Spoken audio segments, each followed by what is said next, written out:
όταν κάθεστε και πικρουλιάζετε μαζί παρέα, όλοι μου λέτε ιστορίες. Τώρα, καμιά ιστορία ρε παιδιά.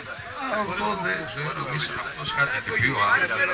Αλλά μου λέτε και με ένας φίλος μου ιστορίες. Λοιπόν, πάμε στην πρώτη θέση, να μην αφήσουμε να περιμένουν εδώ γιατί.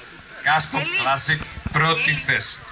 Νίκος Τζανασλίδης. Αν το διαβάζω καλά, θα το διαβάσω, θα μας διορθώσει ο ίδιος. Αριθμός πινακίδας Ζ, Μύκονος, Κ.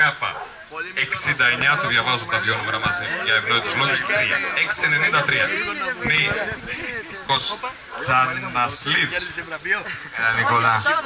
Νίκο, με κουνάς το χέρι. Σε βλέπω. Προχωράς μπροστά. Αργά βήμα. Σμπρώξτε λίγο. Μ' αρέσει που τα τέρατα δεν τα βάζετε μπροστά με τίποτα, Τα σπρώχνουμε. Το τέρας κοιμάται αυτή τη στιγμή, δεν πρέπει να το βάλουμε. Πραγματικά πολύ ωραία, όχι όλες είναι πάρα πολύ ωραίες. Και αυτή είναι πολύ ωραία. Και κάπου εκεί πήγαν όλοι για ύπνο. Εγώ την ομορφαίνω ρε. Εσύ την ομορφαίνεις, ναι. Να μας πει λίγο λόγια για την μηχανή η οποία κέρδισε την πρώτη θέση. Εδώ θα πάω εγώ στον Νίκο. Νίκο, έρχομαι. Βλέπεις, υπάρχει κίνηση. Μην κουράζεσαι. Μα, τους ρυθμούς σας ακολουθώ, μην νομίζεις, εγώ κάνω κάτι. Λοιπόν, Νίκο, τι μηχανή είναι και τι έχεις κάνει πάνω. Yamaha Dragster.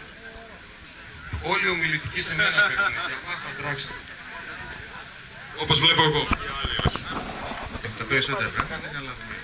Τα περισσότερα πράγματα είναι αλλαγμένα. Ποιος σε δυσκόλεψε περισσότερο να αλλάξεις? Κάτσε το κινητήρα. Έλα κοντά μου. Ποιος Νίκο. Ναι, θα ρωτήσω εγώ αμέσως τώρα. Τι ήταν αυτό που έκανες περισσότερη δουλειά για να το τοποθετήσεις πάνω? Το μηχανικό θα είναι. Το μηχανικό. Αυρώ το μηχανικό τώρα. Πού είναι? Στο σπίτι. Απόρριτο μηχανικός. Μάλιστα. Λοιπόν, το μηχανάκι παίρνει το πρώτο βραβείο. Η κοπέλα μας. Συγχαρητήρια. Παναγιώτης εδώ θα στο δώσει. Λοιπόν, συγχαρητήρια, χειροκροτήστε. Μπράβο. Μπράβο. Παίρνεις και το μηχανάκι. Ας κάνεις την εξυπηρέτηση.